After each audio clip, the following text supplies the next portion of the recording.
ഒരുമിച്ച് ദൈവസന്നിധിയിൽ വരുവാൻ ദൈവം ഒരു അവസരം കൂടെ ഒരുക്കി തന്ന കൃപയ്ക്കായി നന്ദിയോടെ സ്തോത്രം ചെയ്യുന്നു. നിങ്ങളെല്ലാവരും സൗഖ്യത്തോടെയും സന്തോഷത്തോടെയും ഇരിക്കുന്നെന്ന് വിശ്വസിക്കുകയും അതിലോർത്ത് സന്തോഷിക്കുകയും ചെയ്യുന്നു. ദൈവം നടത്തുന്ന വിധങ്ങൾക്കായി നന്ദിയോടെ സ്തോത്രം ചെയ്യുന്നു. നമ്മൾക്കിങ്ങനെ സന്തോഷവും സംതൃപ്തിയും ഒക്കെ ഉള്ള സമയത്തും അനേകം പേർ പല വിഷയങ്ങളിലൂടെ കടന്നു പോകുന്ന അവസരമാണ്. അപ്പോൾ നമ്മൾ ഈ ദിവസങ്ങളിൽ ദൈവവചനം അതിനെക്കുറിച്ച് എന്തു പറയുന്നു, നമുക്കിതിനെ എങ്ങനെ ഓവർകം ചെയ്യാം, എങ്ങനെ ജയാളിയായി ജീവിക്കാം എന്നുള്ളത് അറിയുന്നത് വളരെ നല്ലതാണ്. ഈ ദിവസങ്ങളിൽ നമ്മൾ എവിടെ നോക്കിയാലും എല്ലാവരും ഭയങ്കര ടെൻഷനിലൂടെയും പ്രയാസങ്ങളിലൂടെയും ഒക്കെ കടന്നു പോകുന്ന കാലഘട്ടമാണ്. ലോകത്തിൻ്റെ വഴി അങ്ങനെയായിപ്പോയി. പണ്ടത്തെ കാലത്തൊന്നും ഇങ്ങനെ ഇത്രയും കോംപ്ലിക്കേറ്റഡ് ഒന്നും അല്ലായിരുന്നു ലൈഫ്. എന്നാൽ ഇപ്പോൾ വലിയ കോംപ്ലിക്കേറ്റഡ് ആണ് ലൈഫ്, വളരെ കോംപ്ലിക്കേറ്റഡ് ആണ് എല്ലാവർക്കും. ഇതുവരെ കേൾക്കാത്ത വാക്കുകളൊക്കെ നമ്മൾ കേൾക്കുവാൻ വേണ്ടി തുടങ്ങിയല്ലേ.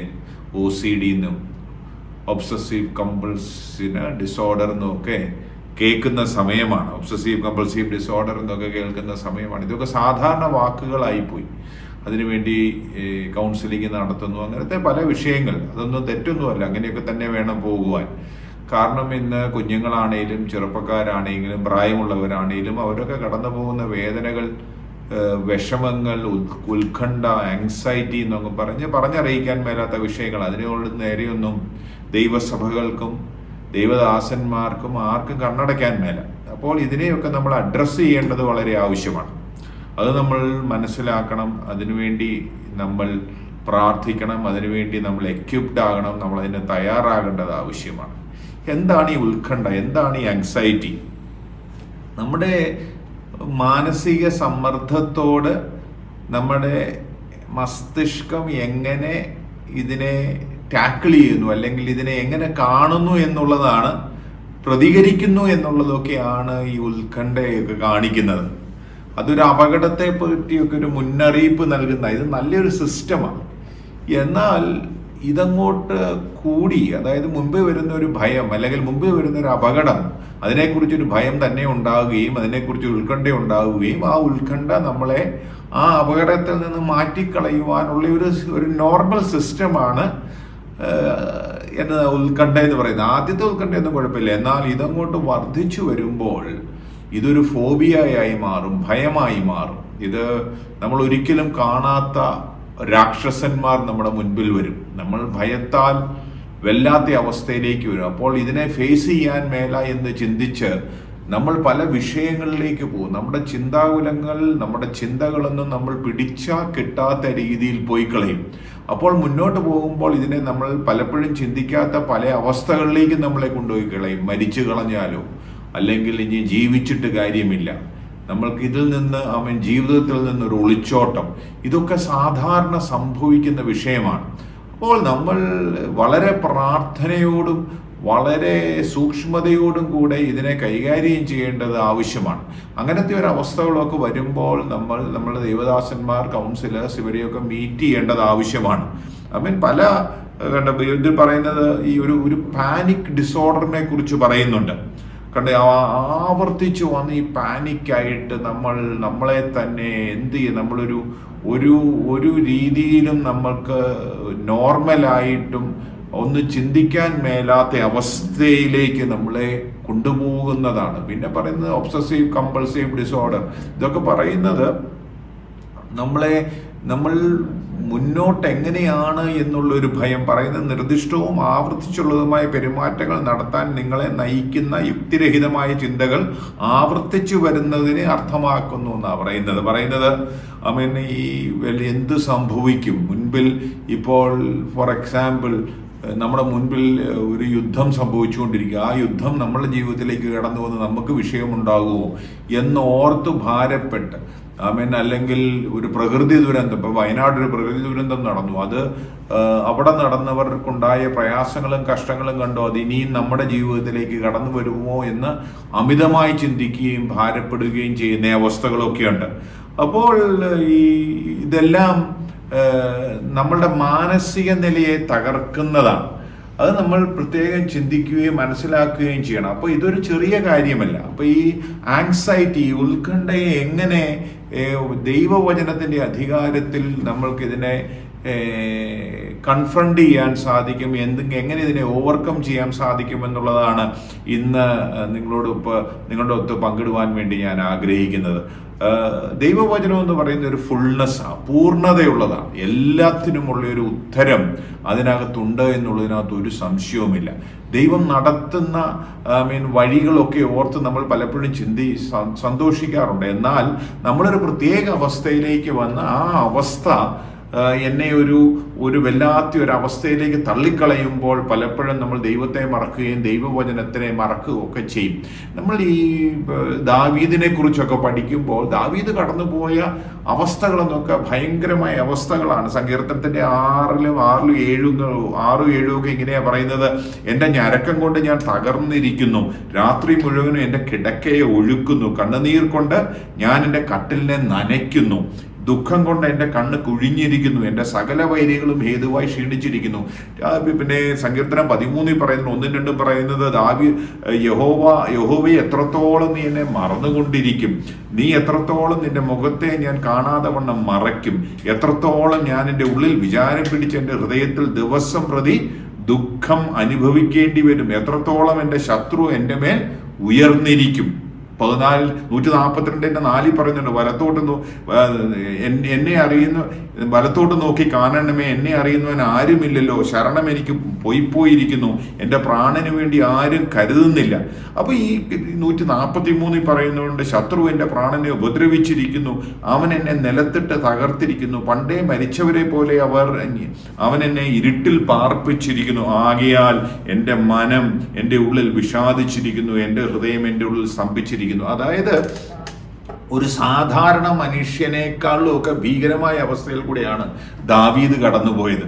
അപ്പം ദാവീദ് പക്ഷേ ഇതിലെല്ലാം കാണുമ്പോൾ നമ്മൾ ഈ വചനം വായിക്കുമ്പോഴൊക്കെ 143-ന്റെ 142-ലൊക്കെ അടുത്ത വാക്യം വായിക്കുമ്പോൾ തന്നെ നടത്തിയ വിധങ്ങളെ കുറിച്ച് അത് കഴിഞ്ഞ് അടുത്ത സെക്കൻഡിൽ തന്നെ തൻ്റെ അവസ്ഥകൾക്കൊരു വ്യത്യാസം വരുന്നതായിട്ട് കാണാം. പറയുന്നുണ്ട്, സ്തോത്രം 142-ന്റെ 143 ഇങ്ങനെയാ പറയുന്നത്,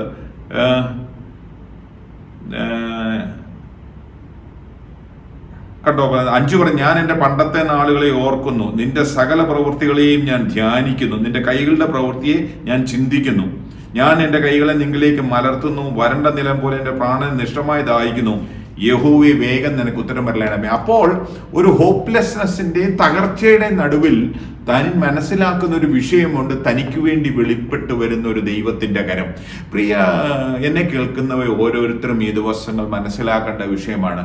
നമ്മൾ അനാഥരല്ല കേട്ടോ, നമ്മളെ വെറുതെ വിടുന്ന ദൈവമല്ല. എൻ്റെ ഓരോ ഞരക്കവും എൻ്റെ ഓരോ വിഷയവും ദൈവത്തിന് മനസ്സിലാകുകയും കേൾക്കുകയും അതിലൂടെ ഞാൻ പോകുന്ന അനുഭവത്തിലൂടെ തന്നെ നമ്മൾ പ്രാർത്ഥിക്കുമ്പോൾ ആ അനുഭവം മനസ്സിലാക്കി, ആ വേദന മനസ്സിലാക്കി എനിക്ക് വേണ്ടി പ്രവർത്തിക്കുന്ന ദൈവത്തിൻ്റെ സാന്നിധ്യം. ഇത് വെറുതെ പറയുന്ന വാക്കുകളല്ല. കാരണം നമ്മൾ പഠിക്കുമ്പോൾ നമ്മൾക്ക് കേൾക്കുമ്പോൾ ദാവീദിന്റെ ചരിത്രം പഠിക്കുമ്പോൾ അറിയാം, ദാവീദിനെ കുറിച്ച് ഇത്രയും പവർഫുൾ ആയിട്ടുള്ള ഒരു രാജാവ് ഇസ്രായേലിൽ ഇന്ന് ദാവീദ് കഴിഞ്ഞിട്ടുള്ള ഒരു പേരേ ഉള്ളൂ. കാരണം അവരെ ഏറ്റവും അധികാരത്തോടുകൂടി നിർത്തിയ, ഏറ്റവും പവർഫുൾ ആയിട്ട് നിർത്തിയ, ലോകം കണ്ട ഏറ്റവും സ്ട്രോങ് ആയ രാജാക്കന്മാരിൽ ഒരാളാണ്. അപ്പോൾ ദാവീദ് ഈ വിഷയങ്ങളിലൂടെ കടന്നു വന്ന് അതിനെ ഓവർകം ചെയ്ത് ഒരു രാജ്യത്തെ, ഒരു ജാതിയെ മുഴുവൻ അദ്ദേഹത്തിന്റെ സ്തോത്രം അദ്ദേഹത്തിന്റെ കരങ്ങളിൽ ദൈവം കൊടുത്ത് അവരെ ഏറ്റവും വലിയ ശക്തിയായി ഉയർത്തി എന്നുള്ളതൊരു നഗ്ന സത്യം ചരിത്രവും പറയുന്നു, ദൈവവചനവും പറയുന്നു. അപ്പോൾ ഒരു കാര്യം ഞാൻ നിങ്ങൾ മനസ്സിലാക്കണം, വിഷയങ്ങളുടെ നടുവിൽ ദൈവസന്നിധിയിൽ ദാവീദ് പറയുന്ന പോലെ കൈകളെ മലർത്തുവാൻ എന്ന് പറഞ്ഞ് ഒന്നുമില്ലെന്നും പറഞ്ഞ് വളർത്തുവാനല്ല, ദൈവമേ എന്ന് പറഞ്ഞ് ദൈവസന്നിധിയിലേക്ക് കടന്നു വരുന്ന ഒരു കൂട്ടരായി ഞാനും നിങ്ങളും മാറണം. കാരണം ഈ വിഷയങ്ങളുടെ നടുവിൽ ഞാനും നിങ്ങളും ദൈവത്തിൽ ശരിയാണ്, ലോകപ്രകാരം ദൈവം പല ഒരു സയന്റിഫിക് രീതികളൊക്കെ ദൈവം നൽകിയിട്ടുണ്ട്. അതിനെ ഒന്നും ഓവർ റൂൾ ചെയ്യുന്നതല്ല, അതെല്ലാം വേണം. എന്നാൽ സ്വതന്ത്രം അവരുടെ ഭാഷയിൽ തന്നെ അവർ തന്നെ പറഞ്ഞിട്ടുണ്ട്, മെഡിറ്റേഷൻ വിൽ ഹെൽപ്പ്. ധ്യാനിക്കുമ്പോൾ വിശുദ്ധ ഗ്രന്ഥങ്ങൾ ധ്യാനിക്കുമ്പോൾ പ്രാർത്ഥിക്കുമ്പോൾ നിങ്ങളുടെ ഈ ഉത്കണ്ഠയ്ക്ക്, ഈ ആങ്സൈറ്റിക്ക് ഒരു വിടുതൽ വരുമെന്നാണ് പറയുന്നത്. അപ്പോൾ സയൻസ് വരെ സമ്മതിച്ചിരിക്കുന്ന ഒരു കാര്യമാണ്. അവൾ വളരെ എംപിരിക്കലായിട്ടും റീസണിങ് ആയിട്ട് പോകുമ്പോൾ പോലും അവർക്ക് മനസ്സിലാകുന്ന ഒരു വിഷയമുണ്ട്. അതായത് പുസ്തകങ്ങളിൽ കാണുന്ന, സംസാരത്തിൽ ഒതുങ്ങാത്ത, ട്രീറ്റ്മെന്റിൽ ഒതുങ്ങാത്ത ഒരു ശക്തിയുണ്ട്. അത് ധ്യാനത്തിലൂടെയും പ്രാർത്ഥനയിലൂടെയും ചെയ്യണമെന്ന് അവർ തന്നെ പറയുന്നുണ്ട്. ഇന്ന് നമ്മൾ ദൈവവചനം പഠിക്കുമ്പോൾ വളരെ വ്യക്തമായി നമ്മൾക്ക് മനസ്സിലാകും, എനിക്കും നിങ്ങൾക്കുമുള്ള വഴി എന്ന് പറയുന്നത് സ്തോത്രം ദൈവത്തിന്റെ പദ്ധതികളിൽ കൂടിയാണ്, ദൈവത്തിന്റെ വചനത്തിലൂടെയാണ്, ദൈവിക സ്തോത്രം ദൈവിക പ്രസൻസിലാണ്, ദൈവിക സാന്നിധ്യത്തിലാണ്. സ്തോത്രം പറയുന്നുണ്ട്. ഈ സദൃശ്യവാക്യം 12:20-25 പറയുന്നുണ്ട്, മനോവ്യസനം ഹേതുവായി മനുഷ്യന്റെ മനസ്സിടിയുന്നു. അപ്പൊ നമ്മുടെ മനസ്സൊക്കെ അങ്ങോട്ട് ഇടിയുകയാണ്. ഒരു നല്ല വാക്കോ അതിനെ സന്തോഷിപ്പിക്കുന്നു. അപ്പോൾ ഒരു നല്ല വാക്ക് കേൾക്കുവാൻ, അപ്പോൾ ഇതിനകത്ത് നമ്മളായിട്ട് ചെയ്യാവുന്ന ഉത്കണ്ഠയിലൂടെ കടന്നു പോകുന്ന ചിലരോട് ചില നല്ല വാക്കുകൾ പറയുവാൻ, തോളെ കൈയിട്ടുകൊണ്ട് ഒന്നും സംഭവിക്കുകയില്ല. ദൈവം വഴികൾ തുറക്കും. നിങ്ങൾ ഭാരപ്പെടാതെ, ഞങ്ങളൊക്കെ ഉണ്ടല്ലോ. ഇതൊക്കെ എന്റെയും നിങ്ങളുടെയും കൂടെ ഒരു ചുമതലയാണെന്ന് നമ്മൾ മനസ്സിലാക്കണം. നമ്മൾ ഫിലിപ്പി ലേഖനമൊക്കെ പഠിക്കുമ്പോൾ, താഴോട്ട് വരുമ്പോൾ നമ്മൾക്കത് പഠിക്കുവാൻ, അതിൽ നിന്നും കൂടെ ധ്യാനിക്കുവാൻ സമയമുണ്ട്. ഫിലിപ്പി ലേഖനത്തിലൊക്കെ വളരെ വ്യക്തമായിട്ട് 4-ാം അധ്യായത്തിലൊക്കെ നമുക്കറിയാമല്ലോ, പൗലോസ് കാരാഗ്രഹത്തിൽ കിടക്കുന്ന സമയത്ത് എഴുതുന്ന ഒരു ലേഖനമാണ്. താൻ ആ വിഷയങ്ങളിലൂടെ കടന്നു പോകുമ്പോഴും താൻ ആ ഉത്കണ്ഠയും അതിനെയൊക്കെ എങ്ങനെ ജയാളിയായി ജീവിക്കുന്നു എന്നുള്ളത് വ്യക്തമായിട്ട് താഴോട്ട് വരുമ്പോൾ കാണുന്നുണ്ട്. 1 പത്രോസിൽ കണ്ടോ, 1 പത്രോസ് 5:6-7 പറയുന്നുണ്ട്. അതുകൊണ്ട് അവൻ തക്ക സമയത്ത് നിങ്ങളെ ഉയർത്തുവാൻ ദൈവത്തിന്റെ ബലമുള്ള കൈക്കീഴ് താന്നിരിപ്പീൻ. പറയുന്നത് humble your self under the mighty hand of God.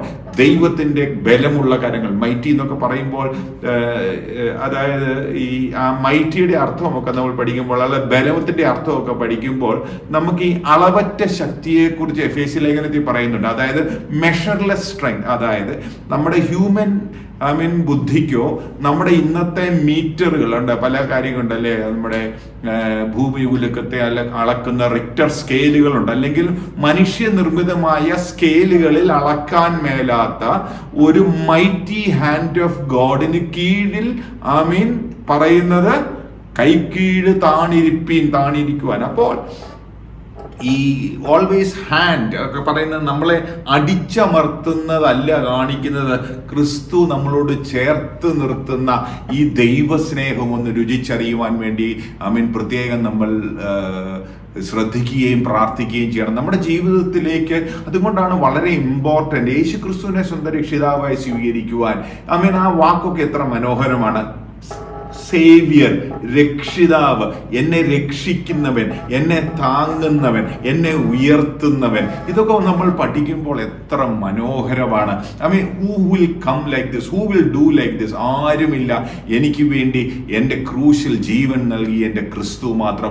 Who will do such A sacrifice? ഈ ദിവസങ്ങളിലൊക്കെ ക്രിസ്തുവിന്റെ മരണത്തെക്കുറിച്ചൊക്കെ പഠിക്കുമ്പോൾ നമ്മൾക്ക് തന്നെ ഒരു നമ്മൾക്ക് സഹിക്കാൻ, ഇത്ര 2000 വർഷങ്ങൾക്ക് മുമ്പുണ്ടായ ഒരു കാര്യമാണ്. എന്നാൽ ആ വേദന എന്നൊക്കെ പറയുന്നത് എത്ര ഭയങ്കരമായിരുന്നു. അത് ഒന്ന് പേഴ്സണലൈസ് ചെയ്യാൻ തയ്യാറാകണം. എനിക്ക് വേണ്ടി ആ ക്രൂശിൽ ഇത്രയും മൈറ്റി പവർ, ഇത്രയും ബലമുള്ള എൻ്റെ ദൈവം എനിക്ക് വേണ്ടി ക്രൂശിൽ മരിച്ചു. എന്നിട്ട് ഈ കൈക്കീഴ് താങ്ങിയിരിക്കുവാനാണ് പറയുന്നത്. അവൻ നിങ്ങൾക്കായി കരുതുന്നാകിയാൽ നിങ്ങളുടെ സകല ചിന്താകുലം, ഒന്നുമല്ല സകലതും ധൈര്യമായിട്ട് ചിന്താകുലവും അവന്റെ മേൽ ഇട്ടുകൊള്ളുവീൻ എന്നാണ് പറയുന്നത്. Cast all your burdens, cast all your anxiety എന്ന ഇംഗ്ലീഷിൽ ഒരു വാക്ക്, ഒരു ട്രാൻസ്ലേഷൻ പറയുന്നത് cast all your anxieties on him. അതായത് ഈ പലപ്പോഴും നമ്മൾക്ക് എത്ര അടുത്താണെങ്കിലും ഷെയർ ചെയ്യാൻ മേലാത്ത വിഷയങ്ങൾ കാണും അല്ലേ. It can harm you, they can blackmail you, or you will lose. നിങ്ങൾ പലപ്പോഴും ഇതിൻ്റെ എനിക്കും നിങ്ങൾക്കും നമ്മുടെ ഇമേജ് പോകുന്നതായിരിക്കും. നമുക്ക് വെളിയിൽ പറയാൻ മേലാത്ത വിഷയമുണ്ട്. എന്നാൽ ഈ കൈക്കീഴ്, ഈ ബലമുള്ള കൈക്കീഴിലേക്ക് ഞാനും നിങ്ങളും കടന്നു വന്നിട്ട് ആ പറഞ്ഞിരിക്കുന്ന പത്രോസ് പറഞ്ഞിരിക്കുന്ന എത്ര കാസ്റ്റ് മുഴുവനോടെ എറിഞ്ഞു കൊടുക്കുക, മുഴുവനോടെ ഇതെടുത്ത് സകലതും എടുത്ത് അവന്റെ കയ്യിലോട്ട് ഇനി എനിക്ക് ചുമക്കാൻ മേല എന്ന് പറഞ്ഞ് കൊടുക്കുവാൻ തയ്യാറാകുന്ന ഒരു കൂട്ടരായി ഞാനും നിങ്ങളും മാറുകയെങ്കിൽ ഈ ദിവസങ്ങൾ കടന്നു പോകുന്ന വിഷയങ്ങൾ സ്തോത്രം ദൈവം അത്ഭുതകരമായി നടത്തും. എന്നെയും എൻ്റെ ഇപ്പോൾ ഈ കേട്ടുകൊണ്ടിരിക്കുന്ന ഓരോരുത്തരും, അത് നിങ്ങളുടെ കുടുംബത്തിൽ ആരെങ്കിലും ആരായിക്കോട്ടെ, പ്രത്യേകിച്ച് ഞാൻ ഈ ദിവസങ്ങളിലൊക്കെ കാണുന്നുണ്ട് നമ്മുടെ കൊച്ചു കുഞ്ഞുങ്ങൾ കടന്നു പോകുന്ന ആൻസൈറ്റി, നമ്മുടെ കൊച്ചു കുഞ്ഞുങ്ങൾ കടന്നു പോകുന്ന ഉത്കണ്ഠ, പ്രത്യേകിച്ച് എക്സാം ആകുമ്പോൾ അവർക്ക് തന്നെ അറിയാൻ മേല. they themselves are building monsters. ഇതൊരു ഇംഗ്ലീഷിൽ ഒരു പദമുണ്ട്, അല്ലെങ്കിൽ ഒരു ക്യാരക്ടർ ഉണ്ട്, ഒരു ബുക്കുണ്ട്, ഫ്രാങ്കൻസ്റ്റീൻ എന്ന് പറഞ്ഞ ഒരു ഒരാളെ പറ്റി ഒരു വിവരണമുണ്ട്. ഫ്രാങ്കൻസ്റ്റൈൻ എന്ന് പറയുന്നത് ഒരു സയന്റിസ്റ്റ് തനിക്ക് ആഗ്രഹപ്രകാരം ഒരുത്തനെ സൃഷ്ടിക്കുന്നതാണ്. ആ സൃഷ്ടി എന്ന് പറയുന്നത് അമിതമായ ബലവും അമിതമായ ബുദ്ധിയും എല്ലാം കൊടുത്ത് വളർത്തും. എന്നിട്ട് ഈ ഫ്രാങ്കൻസ്റ്റൈൻ തന്നെ സൃഷ്ടിച്ചവനെ തിന്നുന്നതാണ്. പറയുന്നതിൻ്റെ ഉദ്ദേശം സ്വതന്ത്രം ഞാനും നിങ്ങളും ഈ ഭയത്തെയും ഈ ആൻസൈറ്റിയെയും ഈ ആകുലതയും കൈവിട്ടു പോയാൽ ഇത് വളർന്ന് എന്നെ തിന്നുകളയും. എന്നാൽ എനിക്ക് ഇന്ന് നിങ്ങളോട് പറയാനുള്ള ഗുഡ് ന്യൂസ് ആണ്. യേശു ക്രിസ്തു പറയുന്നത് അവന്റെ കൈ കീഴിൽ താണിരിപ്പീൻ, അവന്റെ കൈ കീഴിൽ താണിരിപ്പീൻ. സ്വത്രം cast all your anxiety upon him because he cares for you. അവൻ നിങ്ങൾക്കായി കരുതുന്നതാകിയാൽ സകല ചിന്താകുലവും അവന്റെ മേലിട്ടുകൊള്ളുവീൻ എന്ന് ദൈവവചനം പറയുന്നത്. സോ ഇതൊക്കെ വളരെ ക്ലീഷേ ഡയലോഗാന്നൊക്കെ പറയൂ, ഇതൊക്കെ ദൈവത്തെ കണ്ടോ, ദൈവത്തെ പൊട്ടിയോ, ഇതൊക്കെ എൻ്റെ അനുഭവമാണ്.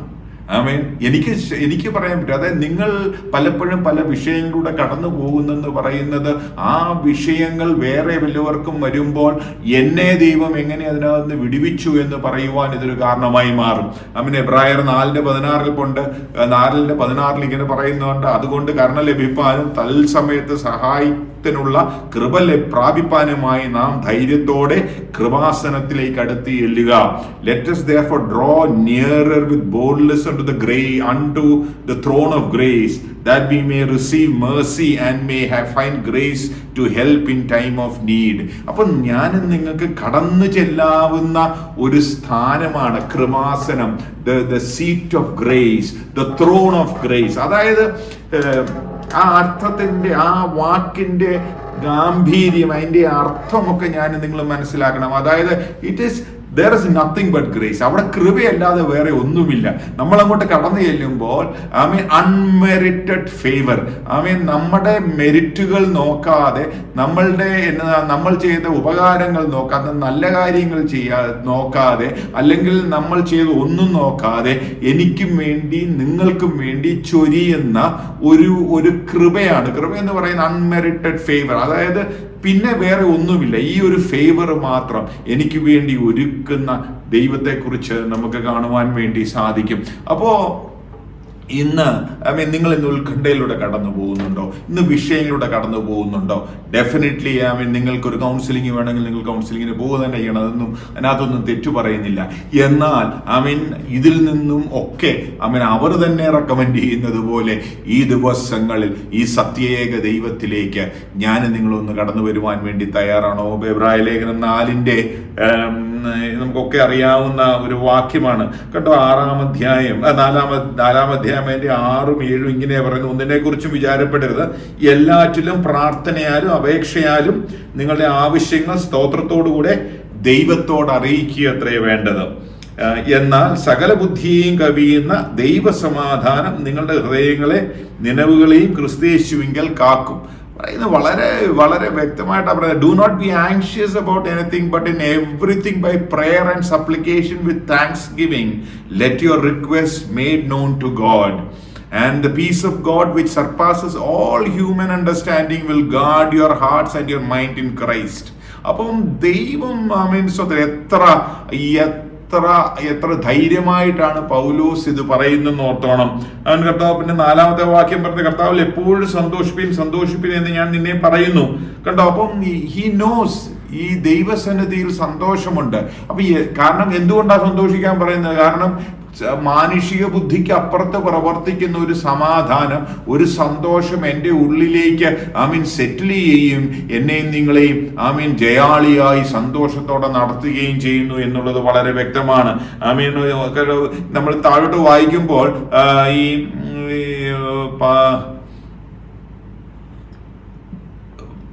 ഈ ഒരു അവസ്ഥ പൗലോസ് മനസ്സിലാകുമ്പോൾ 10-ാം വാക്യത്തിൽ ഇങ്ങനെ പറയുന്നുണ്ട്, നിങ്ങൾ പിന്നെയും എനിക്ക് വേണ്ടി വിചാരിപ്പാൻ തുടങ്ങിയതിൽ ഞാൻ കർത്താവിൽ വളരെ സന്തോഷിച്ചു. മുമ്പേ തന്നെ നിങ്ങൾക്ക് വിചാരമുണ്ടായിരുന്നു, ശരിയാണ്, എങ്കിലും അവസരം കിട്ടിയില്ല. ബുദ്ധിമുട്ട് നിമിത്തമല്ല ഞാൻ പറയുന്നത്, ഉള്ള അവസ്ഥയിൽ അലംഭാവത്തോടിരിപ്പാൻ ഞാൻ പഠിച്ചിട്ടുണ്ട്. താഴ്ചയിലിരിപ്പാനും സമൃദ്ധിയിലിരിപ്പാനും എനിക്കറിയാം. തൃപ്തനായിരിക്കാനും വിശന്നിരിപ്പാനും സമൃദ്ധിയിലിരിപ്പാനും ബുദ്ധിമുട്ട് അനുഭവിപ്പാനും എല്ലാം ഞാൻ ശീലിച്ചിരിക്കുന്നു. അപ്പോൾ ദൈവത്തിന്റെ പദ്ധതിയിൽ, ദൈവസന്നിധി, നമ്മൾ ഈ ഞാൻ പറഞ്ഞ ആ അവസ്ഥ, അതായത് എന്താണ്, ഒന്നിനെ കുറിച്ച് വിചാരപ്പെടാതിരിക്കുന്നതിന് കാരണം എന്താണ്? എല്ലാറ്റിനും പ്രാർത്ഥനയാലും അപേക്ഷയാലും നിങ്ങളുടെ ആവശ്യങ്ങൾ സ്തോത്രത്തോടെ ദൈവത്തെ അറിയിക്കുക എത്രയും വേണ്ടത്. നമ്മളിത് അങ്ങനെ അങ്ങോട്ട് ചെയ്തു കഴിയുമ്പോൾ സകല ബുദ്ധിയെയും കവിയുന്ന ദൈവ സമാധാനം നിങ്ങളുടെ ഹൃദയത്തെയും നനവുകളെയും ക്രിസ്തയേശുവിങ്കൽ കാക്കും. അപ്പോൾ there is a protection, there is a covering. അപ്പം ദൈവിക സമാധാനം നിങ്ങളുടെ ഹൃദയങ്ങളെയും നിലവുകളെയും, അപ്പോൾ എൻ്റെ ഹൃദയത്തെയും എൻ്റെ നിലവുകളെയും കാക്കുമെന്നാ പറയുന്നത്. എത്ര മനോഹരം കണ്ടോ! Will guard your hearts and your minds. അപ്പോൾ ഏറ്റവും കൂടുതൽ വിഷയങ്ങളിൽ കൂടെ കടന്നു പോകുന്ന ഈ ഉത്കണ്ഠ വരുമ്പോൾ കടന്നു പോകുന്ന 2 സ്ഥലങ്ങൾ എൻ്റെ മനസ്സും എൻ്റെ ഹൃദയവുമാണ്. സ്വന്തം ഇതിനെ രണ്ടിനും, അതായത്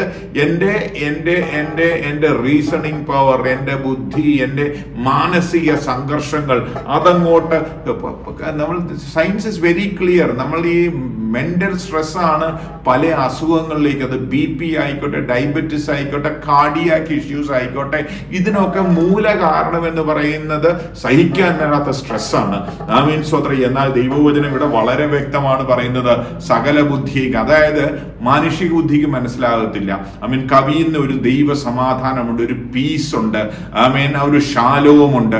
അതായത് നമ്മൾക്ക് മനസ്സിലാകാത്ത ഒരു സമാധാനം, അത് നിങ്ങളുടെ ഹൃദയങ്ങളെയും നിലവുകളെയും ക്രിസ്തയേശുവിങ്കൽ കാക്കും. ഇറ്റ് വിൽ പ്രൊട്ടക്ട് യു എന്നാ പറയുന്നത്. അതുകൊണ്ട് താഴോട്ട് വരുന്നത് അതുകൊണ്ട് എന്തെല്ലാം അതാ പൗലോസ് ഇതങ്ങോട്ട് മനസ്സിലാക്കി കഴിഞ്ഞപ്പോൾ പറയുന്നത്, എന്നെ ശക്തനാക്കുന്നവൻ മുഖാന്തരം ഞാൻ സകലത്തിനും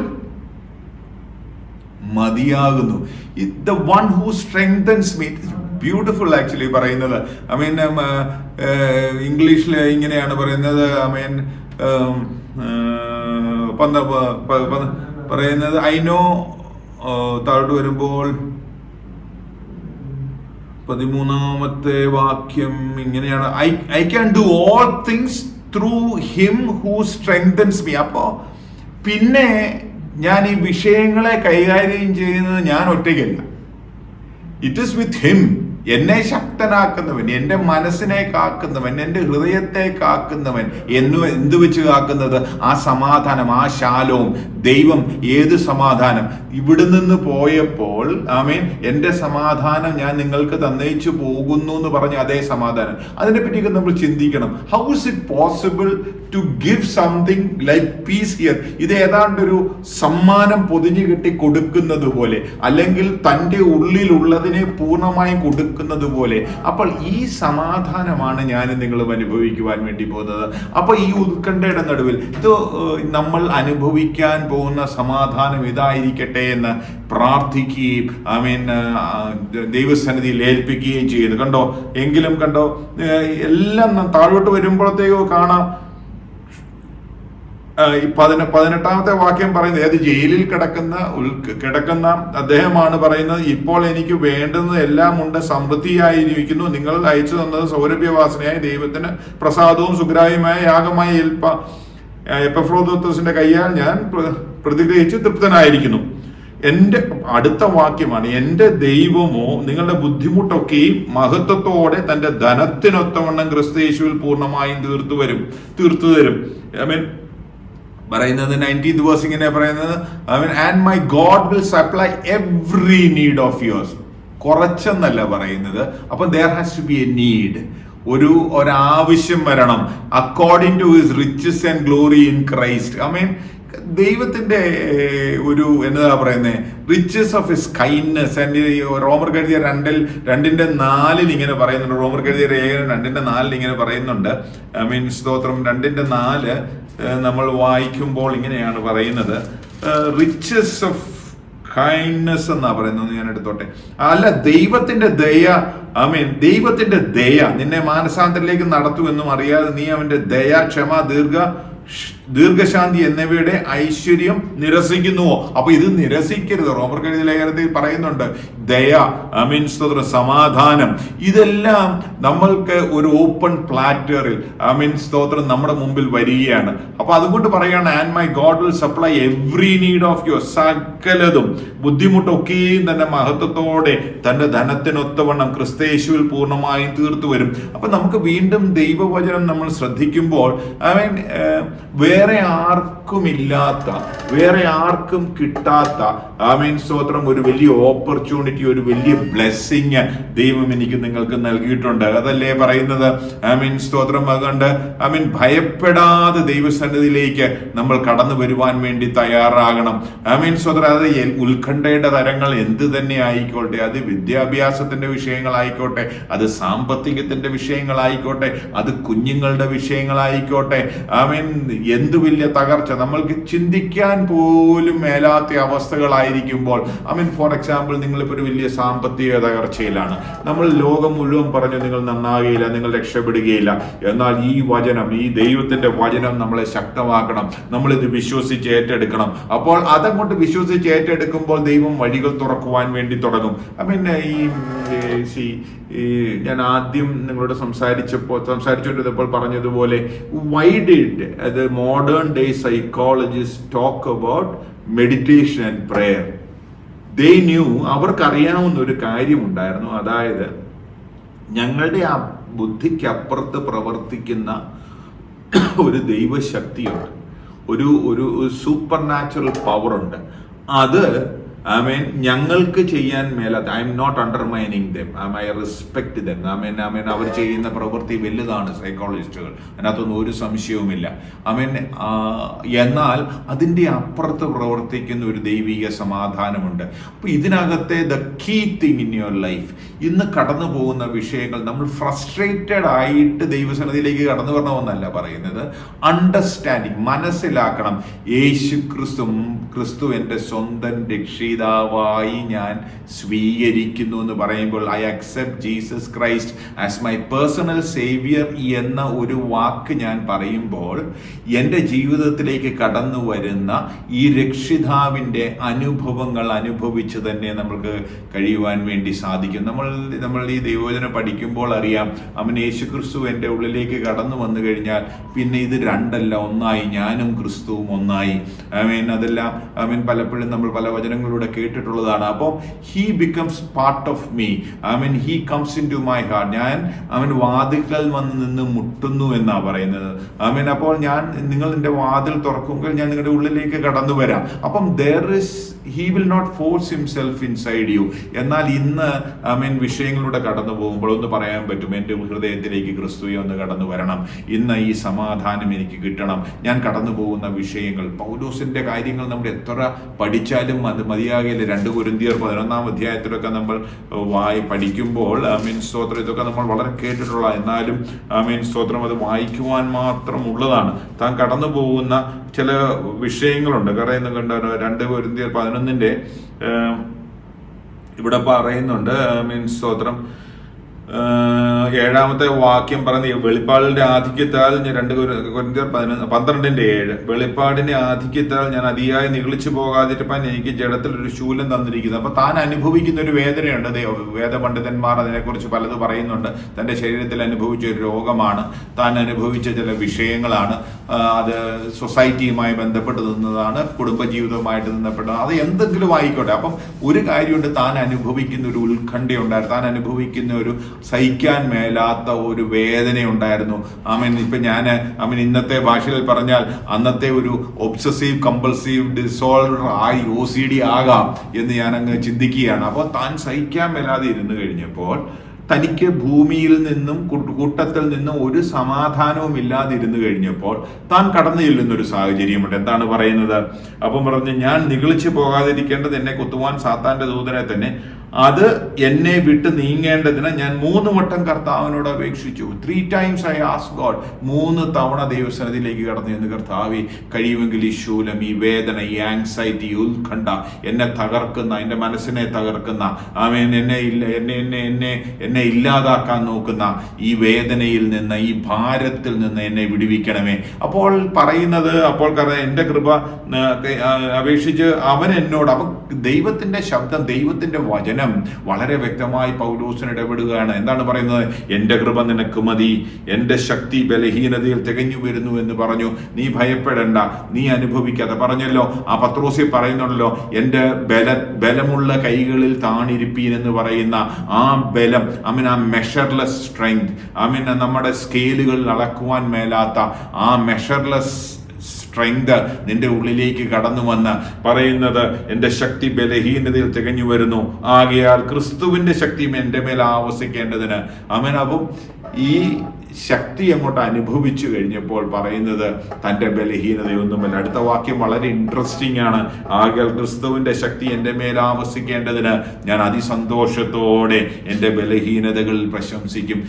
ഇത് ബലഹീനതയിൽ പ്രശംസിക്കുന്ന അവസ്ഥയായി. ഒന്ന് ഓർത്ത് നോക്കണം, അവസ്ഥകളുടെ ഒരു വ്യത്യാസം അല്ലേ. എങ്ങനെ നിന്ന പൗലോസ് ഇപ്പം പറയുന്നത് ഈ ബലഹീനതയിൽ പ്രശംസിക്കുവാൻ. കാരണം എന്നാ, ദൈവത്തിന്റെ ശക്തി താൻ അനുഭവിക്കുവാൻ വേണ്ടി തുടങ്ങി. ഈ പറയുന്നത് സ്തോത്രം. Wherefore I take pleasure in weakness, in injuries, in necessities, in persecutions, in distresses, for Christ's sake. For when I am weak, then am I strong. ഞാൻ വീക്കായിരിക്കുമ്പോൾ ഞാൻ ബലമുള്ളവനായി. സ്തോത്രം. അതുകൊണ്ട് ഞാൻ ക്രിസ്തുവിന് വേണ്ടി ബലഹീനത കയ്യേറ്റം, ബുദ്ധിമുട്ടോ ഉപദ്രവം ഞെരുക്കം എന്നിവ സഹിക്കാൻ ഇഷ്ടപ്പെടുന്നു. ബലഹീനനായിരിക്കുമ്പോൾ തന്നെ ഞാൻ ശക്തനാകുന്നു. 9ാമത്തെ വാക്യം, എൻ്റെ കൃപ നിനക്ക് മതി. For he said to me, my grace is sufficient for thee, for my power is made perfect in weakness. Most gladly therefore will I rather glorify in my weakness than the power of Christ may rest upon me. അപ്പോൾ ഇന്ന് എന്നെ കേട്ടുകൊണ്ടിരിക്കുന്ന നിങ്ങൾ ആരെങ്കിലും ഒരു പ്രയാസത്തിലൂടെ, വിഷയങ്ങളുടെ കടന്നു പോകുന്നുണ്ടെങ്കിൽ, സ്തോത്രം, ദൈവസ്ഥിതിയിൽ നമ്മളെ തന്നെ ഒന്ന് താണിരിക്കുവാൻ, ആ ബലമുള്ള കരങ്ങളുടെ കീഴിൽ നിന്ന് താണിരിക്കുവാൻ, സ്തോത്രം, ഞാനും നിങ്ങളും തയ്യാറാണോ? ദൈവത്തിന്റെ സ്തോത്രം ശബ്ദം കേൾക്കുവാൻ ഞാനും നിങ്ങളും തയ്യാറാണോ? സ്തോത്രം. നമ്മൾ ഇതിന്റെ ഇടയ്ക്ക് സ്തോത്രം വിഷയങ്ങളുടെ കടന്നു പോകുമ്പോൾ, if you think that you need counseling, please find a place for counseling. കാണുവാൻ, സംസാരിക്കാനൊക്കെ തയ്യാറാകണം. സ്തോത്രം. ഇതൊന്നും വേണ്ട എന്നല്ല പറയുന്നത്. എന്നാൽ ഇതിനെയൊക്കെ ഓവർകം ചെയ്യുന്ന, സ്തോത്രം, എൻ്റെ നിങ്ങളുടെയും ആങ്സൈറ്റിയെ, ഉത്കണ്ഠയെ ഓവർകം ചെയ്യുന്ന ദൈവകൃപ നിങ്ങളുടെ മേലിരിക്കട്ടെ. God bless each one of you. ഈ വചനം നിങ്ങളുടെ ജീവിതത്തിൽ വലിയ വിടുതലാകട്ടെ എന്ന് പ്രാർത്ഥിക്കുന്നു. അനേകം പേർക്കൊരു വിടുതലാകട്ടെ. God bless you. Have a blessed night. Thank you so much.